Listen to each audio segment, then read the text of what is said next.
Recuerdo que fui a la casa a buscar los cuchillos, pero al momento de que voy con los cuchillos, me intercepta un patrulla, me montan y me llevan al San Miguel Arcángel. Ahí es donde se me notifica que tenía 58 huecos en mi cara.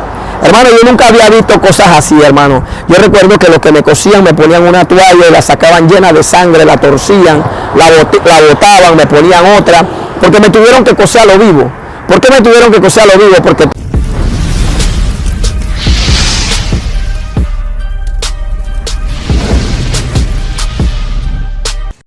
Raúl Vargas TV, una vez más, Dios me lo bendiga. Estoy aquí con Príncipe de Dios, Santiago Corrales, un hombre de Dios, evangelista que fue rescatado del mundo de la pandilla. Te invito a que veas la primera entrevista. El siervo nos reveló que antes, porque se le gustaba meterse en problemas en el barrio, le comenzaron a llamar el ex rey del problema. La puedes buscar. Amado, ¿cómo estás? ¿Cómo te encuentras? bueno, estamos bien, gracias al Señor. Gracias por la entrevista, varón. Para mí es un placer poder brindarle a las cámaras de su programa, pues, parte de lo que yo he pasado. Más que nada para que la gente pueda ver a un Dios que cambia, a un Dios que transforma y a un Dios de oportunidades en nuestras vidas. Amén. Obviamente, como usted dijo, siervo, hoy queremos plasmar ese cambio que Dios hizo en nuestras vidas. Sí, amado. Me llamó mucho la atención en esa primera entrevista que tú dijiste que te habían, que tú tienes una desfiguración, ¿verdad? ¿De cuántos puntos? 58 puntos. Ajá, pero de verdad no se te nota. Ahí Dios hizo una intervención Amén. Profunda. Sí, bueno, claro, estuvo en manos del mejor cirujano. Estuve en las manos del Señor Jesucristo, que fue quien sanó mi rostro. Yo tenía 58 diferentes cortadas en mi cara. Lo que pasa es que dentro del problema, pues a mí se me reventó una botella llena en mi rostro. Cuando la botella reventó... Hablando, espérate, disculpa que te interrumpa. Esa parte fue la que tú, más o menos yo quisiera que tú explicaras cómo fue ese suceso, cómo fue ese acontecimiento en tu vida. O sea, tú estabas en una fiesta, estabas en la calle, o sea, ¿dónde fue eso que te reventan esa botella en tu cara? Bueno, después de 2 días de arranque, varón, después de 2 días de droga, alcohol y desorden en nuestra vida, después de 2 días de estar en un desenfreno y en una total desobediencia, pues, en un pasado había tenido un problema con una persona, no sabía nada, me había olvidado de ese problema. O sea, era un problema viejo. Era un problema viejo. ¿Cómo cuántos años anteriores? Bueno, ya el problema tenía como 2 años que había pasado, ¿me entiendes?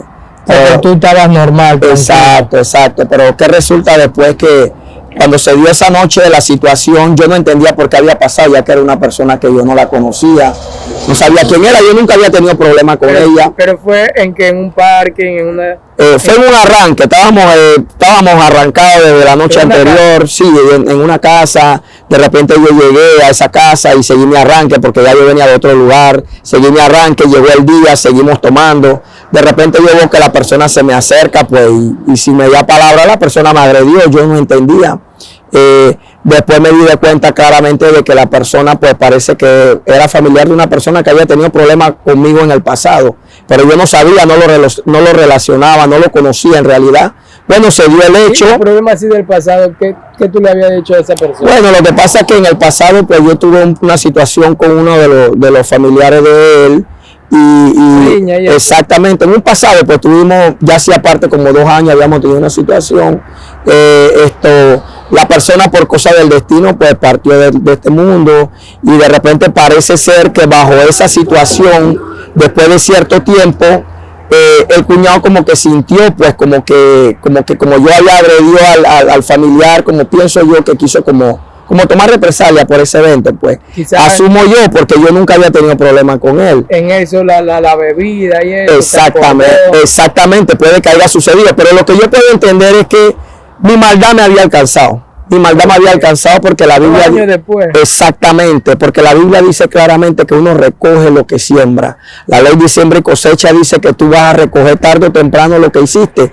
Y No podemos ir por la vida haciendo cosas incorrectas y pensar que tarde o temprano la vida no nos va a pasar factura. Pues yo puedo entender que no tanto el muchacho quizás fue un instrumento del enemigo en ese momento sin él darse cuenta. Yo creo que mi maldad me alcanzó. ¿Por qué? Porque nunca me arrepentí, nunca pedí perdón.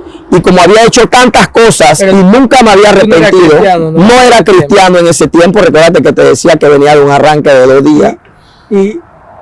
Pero obviamente como no era cristiano tampoco le ibas a pedir perdón. Exactamente, ¿no? Exactamente. Pero hay algo que nosotros tenemos que tener presente, que todo lo que hagamos aquí tarde o temprano lo vamos a recoger. Tarde o temprano. ¿Cuántos botellazos él te metió? Bueno, fue uno, pero lo que pasa es que al momento de que la botella se impacta en mi cara, la botella se explotó. Al momento de que la botella se explotó, los vidrios se incrustaron por mi cara y me desfiguraron el rostro con 58 fisuras. O sea, la botella al explotar se partió en añicos, en pedazos, y todas las partes de la botella se me enterraron en la cara, haciéndome 58 fisuras. Después de eso, yo recuerdo que yo me toqué así la cara y me sentí dañado así, como en algo que se me derramaba y era sangre. Pues yo salí como corriendo, como para buscar algo, como para defenderme. Pero al momento que corro, caigo como en un barranco y me voy abajo. Cuando yo caigo a ese lugar, hermano, yo sentí humanamente que mis fuerzas se me fueron. Yo sentí, aparte de que había botado mucha sangre, el impacto cuando me caí del barranco fue tan fuerte que yo quedé inconsciente por un lapso de tiempo.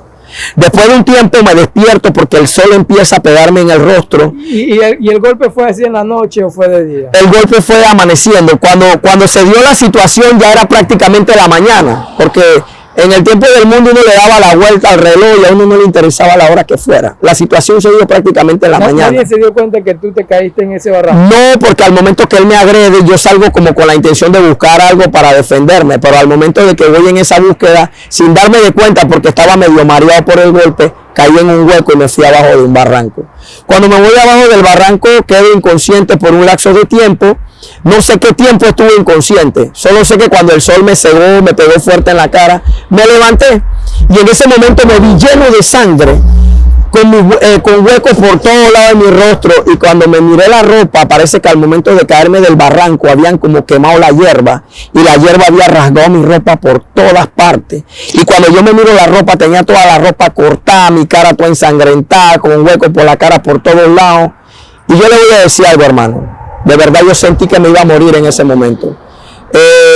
No sé qué situación personal haya tenido cada persona, pero en ese momento yo sentí miedo de la muerte porque sentí que me moría y sabía que no tenía Cristo en mi corazón, ya que yo venía de un hogar cristiano donde mi mamá desde niño siempre me predicó la palabra, pero yo nunca había querido pactar con Dios. Como sabía que no tenía Cristo en el corazón y sabía que existía un infierno, mi temor no era tanto por el hecho de morir, mi temor era por el hecho de que sabía que iba a morir y iba a ir a un infierno. ¿Y qué hiciste? Bueno, en ese lugar, cuando siento que ese pensamiento vino a mi cabeza, recuerdo que levanté los ojos al cielo ensangrentado, desfallecido, ya no tenía fuerza prácticamente, tuve que hacer fuerzas para poder hablar porque la voz no me salía bien, ya que había estado inconsciente por un lapso de tiempo. Y yo recuerdo que yo le dije al Señor, Señor, si tú existes, levántame y yo te sirvo de por vida.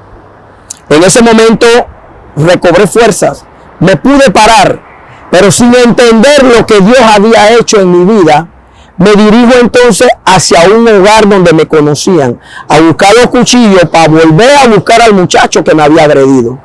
En el momento, por eso yo a veces le digo a las personas, hoy día el Señor me ha permitido ser evangelista, la gloria sea para el Señor, le digo a las personas, cuando Dios implanta una semilla dentro de una persona, no importa que no parezca que no haya sucedido nada, Dios en su momento va a hacer lo que tiene que hacer.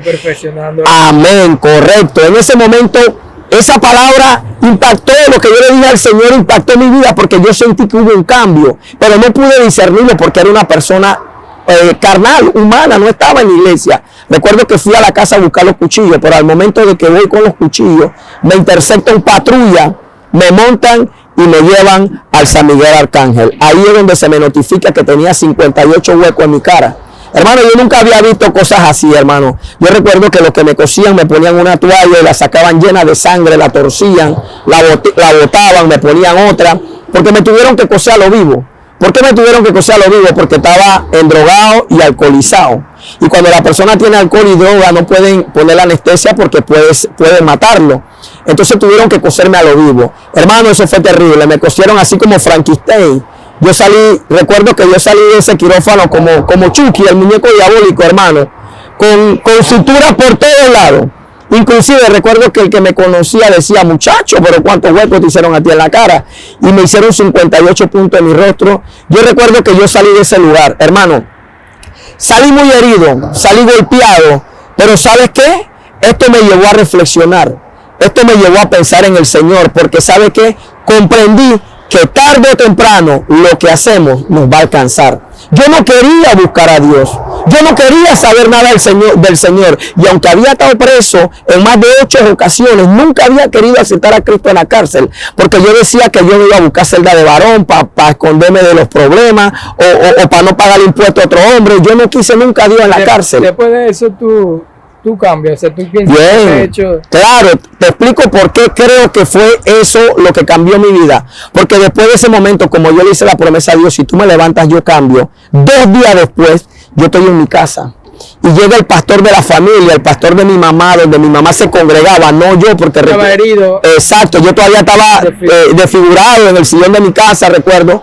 Y yo recuerdo que, hermano, y créame, no fue de una vez el cambio en mi vida, porque pasaron 2 días y le digo la verdad, yo paré el medicamento para seguirme alcoholizando y para seguirme drogando. Porque recuerdo que cuando el pastor llegó a mi casa, yo estaba alcoholizado, yo estaba drogado, pero en ese momento yo quise escondérmelo al pastor.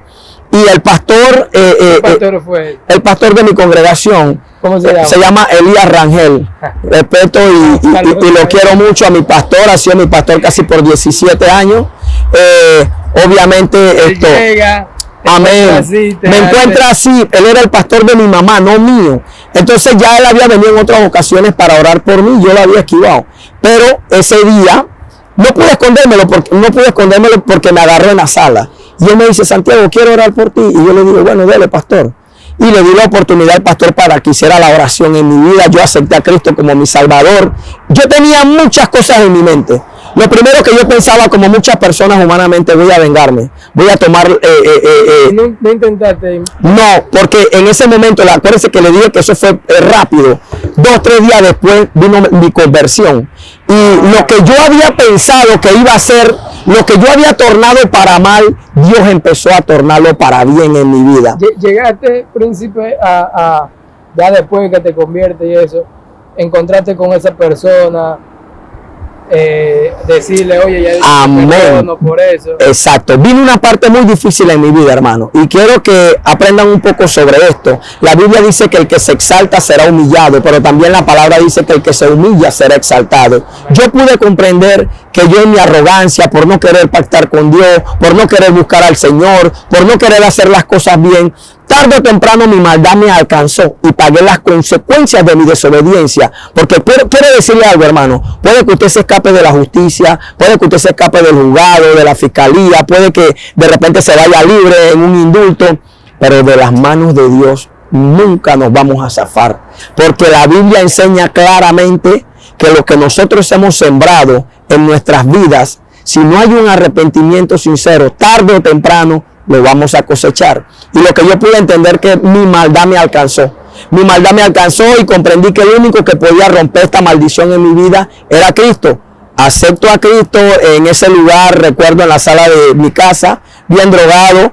Hermano, hay gente que cuando tú le vas a hablar de Dios te dice, no es el momento porque estoy borracho o estoy fumado. No, hermano. Si Dios pone el sentir en su corazón en ese momento, reconozca a Cristo, que para Dios no interesa cómo usted esté, Él puede hacer el cambio en su vida.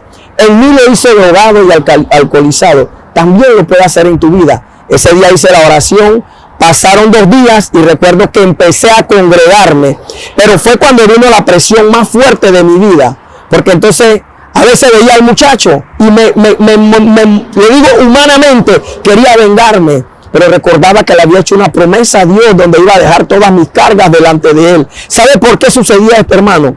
porque Dios estaba rompiendo ese ego que yo tenía, porque Dios tenía que romper ese orgullo, esa soberbia, porque a veces vivimos en el mundo y creemos que pensamos de la siguiente manera: el que me la hace me la paga, o no importa quién me la hizo, sino que cualquiera me la va a pagar. Yo era de los que tenía esa manera de pensar, y ¿sabes qué? Por eso fui humillado. Y él no llegó así como a mofarse. No, el muchacho nunca más se metió conmigo. El muchacho nunca más se metió conmigo, Raúl. ¿Y tú te humillaste?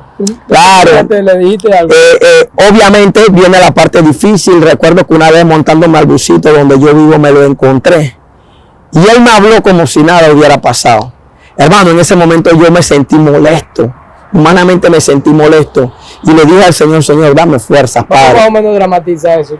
Claro. Tú estabas arriba y él se subió. No, yo me subí y él venía arriba. Ajá, porque a veces le decimos al Señor: Señor, quítame esta prueba porque yo no respondo. No, el Señor al contrario, me la puso para que yo pudiera aprender a sobrellevar. Él se subió. Exactamente. Y que te saluda como que... Claro, él me habló como si nada, me llamó por mi nombre, me saludó como si nada. Varón, y cuando yo lo vi tuve muchos sentimientos encontrados, de verdad. Santo, varón, al principio guardé silencio. Cuando me bajé fue que lo saludé. Yo: ¿qué pasó, varón? Dios te bendiga, porque ya había empezado a congregarme, ya tenía unos días de haberme congregado. Pero guardé silencio, no le contesté al momento de que me dio el saludo, porque tuve muchas emociones encontradas. Vinieron a mi mente cosas como que: te están agarrando de payaso, mira cómo te menosprecia, y ahora que tienes que bajar la cabeza después que te hizo lo que te hizo. ¿Sabe, hermano? Quien ganó fue Dios. El diablo no pudo triunfar. ¿Sabe por qué? Porque yo tuve que humillarme para que Dios pudiera exaltarme. Yo tuve que reconocer mi error. Y es cierto que duele. Es cierto que duele, porque cuando se te presentan estas cosas humanamente, tú lo que quieres es como brincar, como cobrar una venganza. Pero entonces, de ahí no le volviste. O sea, me imagino que como vivía en el mismo barrio lo seguiste viendo. Claro, cada vez que hermano, así sí, como que más. Lo vi como 3 veces. Y las 3 veces que lo vi, me sentí muy incómodo. Y yo le decía a Dios: Señor, quítalo, Padre, porque de verdad me siento burlado, me siento menospreciado. Y cuando más yo le pedía al Señor que me lo quitara, era cuando más pronto lo veía. Llegué a verlo como 4 o 5 veces. Y normal, él me hablaba como si nada hubiera pasado. Pero después yo pude comprender que era Dios que estaba quebrando mi ego. ¿Sabe por qué? Porque a veces nosotros, por nuestra manera de pensar, por nuestra altivez, porque no queremos humillarnos, hermano. Pero el rey del problema. Exacto, es que nos suceden tantas cosas. Pero humanamente, como yo tenía la fama de que yo era el problemático en el barrio, estaba prohibido para mí llorar, estaba prohibido para mí humillarme, estaba prohibido para mí reconocer mis errores. Era algo que en mi mundo no existía. Pero cuando Cristo llega a la vida de uno, Cristo llega a romper patrones de conducta. Amén. Y yo pude entender que era nueva criatura y tenía que haber un cambio en mi vida. Y le digo algo, con dolor en mi corazón, pero creyendo en un Dios todopoderoso, pude perdonarlo, hermano. Así que yo los exhorto a que de verdad, hermano, tengamos la humildad de humillarnos delante del Señor, Raúl. ¿Sabes por qué? Porque cuando recibimos verdadera libertad, es cuando nos humillamos delante de Dios y le damos lo que más nos duele, porque Dios va a empezar a arrancar cosas que nos duelen. Si tú hubiese respondido, tú hubiese volvido a caer atrás. Exactamente. Príncipe, en la primera entrevista también tú nos dijiste que tú tuviste en la modelo. ¿En qué año tú caíste en la modelo? En la modelo estuve en el 92, en el 93. Sí, en ese tiempo todavía... 2 veces. Sí, la primera vez que fui condenado a la modelo fue en el 92, sí, 92. Después de mi segunda condena me llevaron al Beni de Ancón, una cosa que le llamaban la tumba, ya no existe. Ahí tuve otro cierto tiempo, después me mandaron patinajita. Pero mi primera condena fue en la cárcel modelo en el 92. Cuando yo llegué a la cárcel modelo, hermano santo, este era el infierno en la tierra, varón. No